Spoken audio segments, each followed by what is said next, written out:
The trial follows a failed bid by Cambodian National Rescue Party leader in exile, Sam Rainsy, to enter Cambodia last November and lead a popular uprising across the country, promising to arrest Prime Minister Hun Sen and end this country's one-party rule.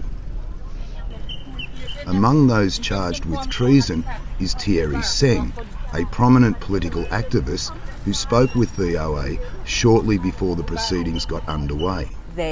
Hun Sen and his cronies are afraid of Sam Rainsy returning to continue to do politics in Cambodia. So the first attempt, which saw a lot of international support, occurred in November 2019. I was involved with the Nine Finger campaign, and as you may remember, Hun Sen threatened anyone who showed the Nine Finger with cutting them off, and so it only made me want to advocate the return some more, which I did at every instance. The Nine Finger gesture represents November 9, Independence Day here, and the day Sam Rainsy promised to return from France. It became a popular salute among his supporters. Now, many of them could face jail terms of up to 12 years. Sapeep Chak, the executive director of the Cambodian Centre for Human Rights, says Cambodian laws are being used to silence critics.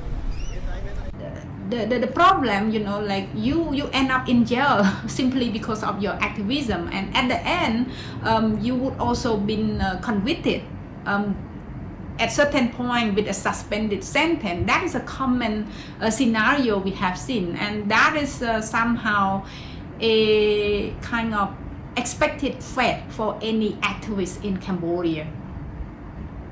The CNRP came close to winning the popular vote in elections in 2013. Sam Rainsy refused to accept the result, and widespread protests followed. His party was subsequently banned, and Hun Sen's Cambodian People's Party won every seat contested at polls in 2018. Since then, protests have been rare, but union leaders, journalists, NGO staffers, and even people protesting land grabs are also before the courts.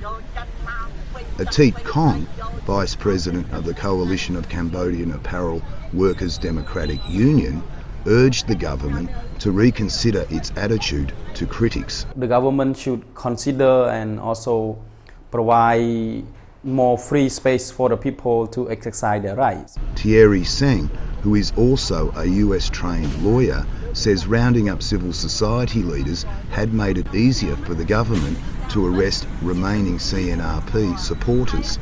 I think they're charging me now because there are no civil society leaders or union leaders who could help mobilize, because these leaders are either detained or they're exiled. And we, as you know, we have no opposition party, we have no opposition leader, we have very limited free press. So it's opportunistic in their charge of me at this moment in time. The charges are serious. Due to the sheer numbers and chaotic scenes at the court, the judges have divided the 129 into two separate trials, which will be heard in January and March next year. Meanwhile, just last month, Sam Rainsy said he would make another attempt at returning to Cambodia, but would not say how or when.